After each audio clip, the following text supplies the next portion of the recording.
Itong savings guys, no, sabi ko naman, kaya yung iba sa inyo nakapag-ipon, kasi marami talagang kayong pera, mga kapiksi. Actually, maganda yung flow ng abundance, no, yung daloy ng abundance, pagpapala, kasaganahan, yung daloy ng kaperahan sa inyo. At saka nagbubunga, no, nagbubunga yung mga pagsisikap nyo, yung mga effort nyo, mga kapiksi. Kaya dumadami yung income nyo. Yung iba sa inyo guys, parang I'm sensing na you have multiple streams of income, tapos lahat yun nagbubunga.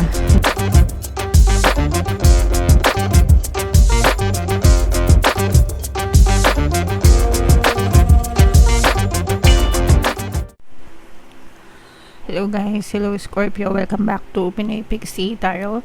Ang pamagat ng episode natin for tonight is first half kapalaran para ngayong October 1 to 15 para sa Scorpio, Sun, Moon, Rising Sign, and Venus.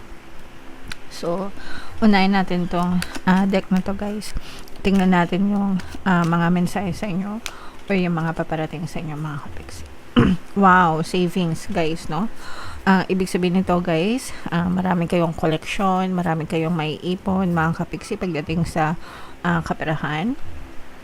So, pwedeng ibig sabihin, you are making more kesa dun sa mga paggastos nyo, mga kapiksi, no?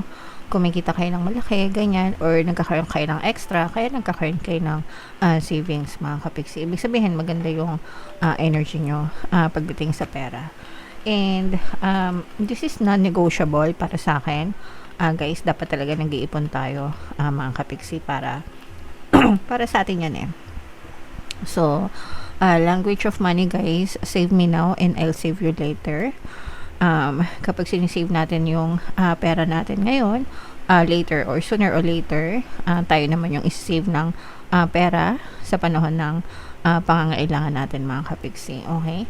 So, matuto mag-ipon guys. Hindi naman natin kailangan na mag-open ng bank account sa mga bangko, no?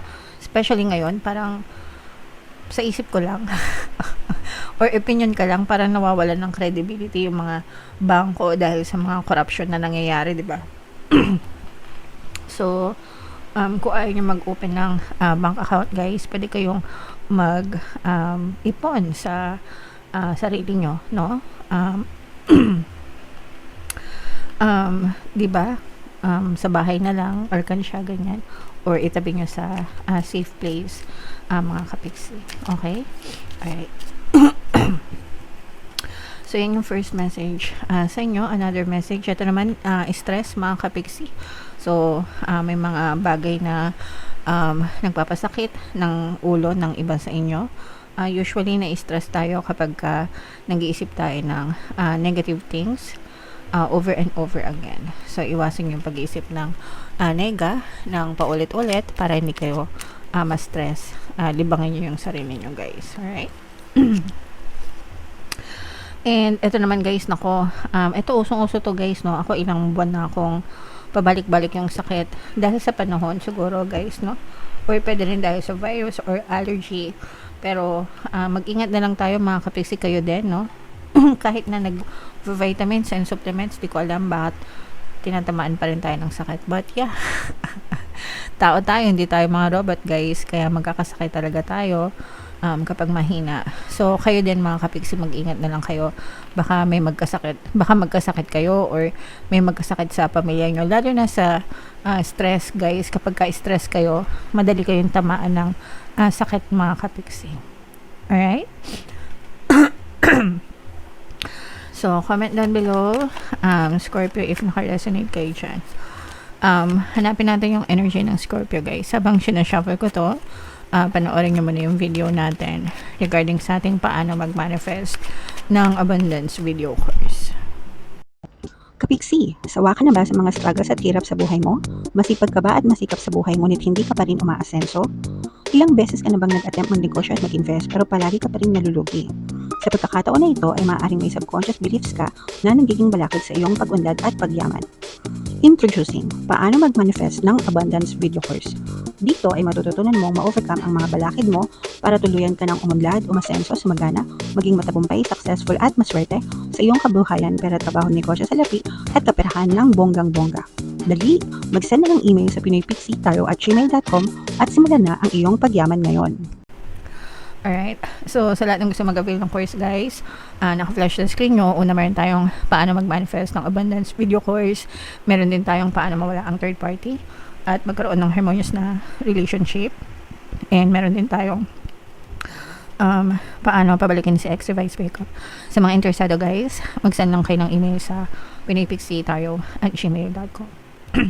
So, Scorpio kayo ay 9% ng Father of Cups. Sa mga naghahanap ng pampaswerte na Lucky Charms or bracelet, Aventurine at saka Citrine yung recommended ko, guys. May makikita kayong product sa description box. Sa mga hindi pa nakakanood ng ating 2026 kapalaran, guys, check nyo na. Nasa homepage lang natin, mga kapiksi. Wow! Excuse me. So, mayroon ditong presence ng Earth sign, guys. Aquarius, Gemini, Libra. Ito yung very positive energy, mga kapiksi. So, unahin na natin ito, guys, no? Itong savings, guys, no? Sabi ko naman, kaya yung iba sa inyo nakapag-ipon kasi marami talagang kayong pera, mga kapiksi. Actually, maganda yung flow ng abundance, no? Yung daloy ng abundance, pagpapala, kasaganahan, yung daloy ng kaperahan sa inyo. At saka nagbubunga, no? Nagbubunga yung mga pagsisikap nyo, yung mga effort nyo, mga kapiksi. Kaya dumadami yung income nyo. Yung iba sa inyo, guys, parang I'm sensing na you have multiple streams of income, tapos lahat yun nagbubunga, no? So, let's say for example, baka meron kang full-time job. Bukod sa full-time job mo, meron ka pang part-time job. Bukod sa part-time job mo, meron ka pang ibang side hustle na, let's say for example, online selling o kaya I don't know, investment, Bitcoin, stock market, whatever, guys. So, nakita natin na lahat yon talagang pumapaldo, mga kapiksi, no? Kaya talagang sobrang nagkakaroon ka ng financial gains, guys, no? Ibig sabihin ng financial gains, dagdag pera, dagdag income, kaya dumadami talaga yung savings nyo, mga kapiksi.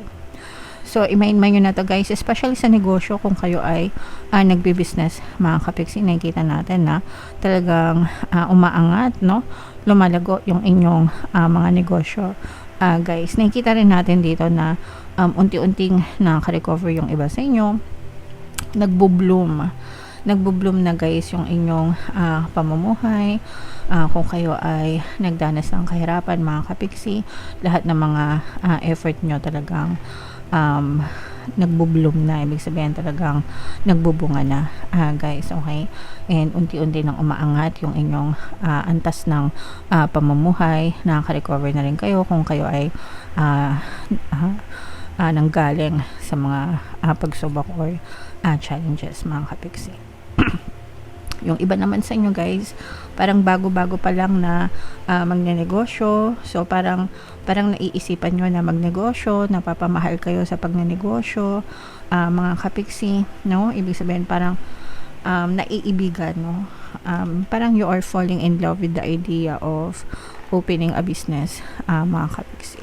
And lahat naman tayo may karapatang magnegosyo, guys, no? Basta aralin lang natin mabuti kung ano yung tingin natin na gusto natin. Make sure na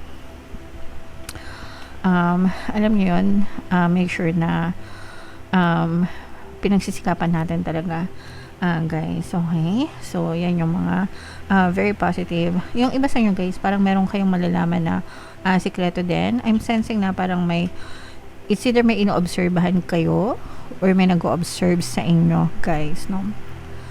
And kung kayo yung ino-obserbahan, parang malalaman nyo kung sino yung tao na yun. And kung kayo naman yung nag-o-observe, parang makikilala nyo yung pagkatao ng person na yun, mga kapiksi.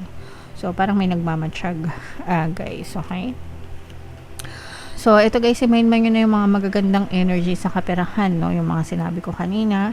So, what else, guys? Tingnan pa natin.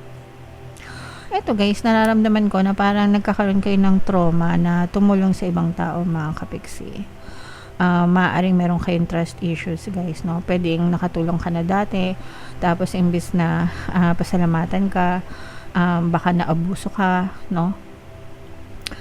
And parang nag-iwan nyo ng marka sa inyo na trauma na ayaw nyo nang tumulong kasi tumulong man kayo or hindi, parang ikaw palagi yung napapasama. And ang pangit pa doon, parang sinisira kayo ng ibang tao sa ibang tao, no? Nagets nyo ba? So, kunwari, meron kang kumare na pinautang mo na, tapos hindi ka binayaran, tapos siniraan ka pa niya sa ibang tao na, ay naku, yung tao na yan, sama-sama ng ugali, akala mo sino, ay yabang-yabang, may mga ganun. Yung mga linyahan ng mga no, masyadong entitled sa buhay. So, parang yung iba sa inyo, nagkakaroon ng trauma, mga kapiksi, no, na tulungan sila. And okay lang yan, guys. I mean, okay lang na tumulong kayo at hindi kayo tumulong, depende dun sa mga taong sangkot. Okay? Merong aalis sa buhay nyo, mga kapiksi. Pwedeng mga ibang bansa, baka meron kayong kapamilya na mag-abroad o kaya aalis ng bahay nyo. Let's say, kunwari yung anak mo, adult na, teenager, or adult, ganyan, bubukod na siya ng bahay niya, o kaya naman mag-aasawa na siya. So, parang aalis sa poder nyo, mga kapiksi. O kaya naman mag-abroad, no? Kunwari, mister mo, misis mo, mag-abroad, ganyan. So, magkakaroon ng separation dito, guys. Alright? But it's for the better, guys, no? Hindi siya yung hindi siya yung separation na masaklap. Kumbaga parang tinutulungan niyo lang sila na spread their wings on their own. Okay? So comment down below, Scorpio, if feeling nyo naka-resonate kayo dyan sa mga messages na yan. So bunot lang tayo ng isa pang additional na message for you. Control, mga kapiksi, no? Kailangan nating i-let go itong mga control issues na to, manipulation, gaslighting, yung mga ganyan, domination. Lahat tayo pantay-pantay, mga kapiksi. Lahat tayo may free will. And hindi natin makakontrol yung ibang tao the same way na ayaw rin nating kontrolin tayo ng ibang tao, mga kapiksi. So, i-let go natin tong mga control issues na to, guys. Alright? So, comment down below. Scorpio, if feeling nyo naka-resonate kayo dyan. And, ito yung ating 2026 kapalaran. Panoorin nyo na. Ito naman yung ating success stories ng paano mag-manifest ng abundance video course. Click here to subscribe, guys. Thank you for liking, sharing, and subscribing. See you next time. I love you all. Have a nice day. Bye-bye.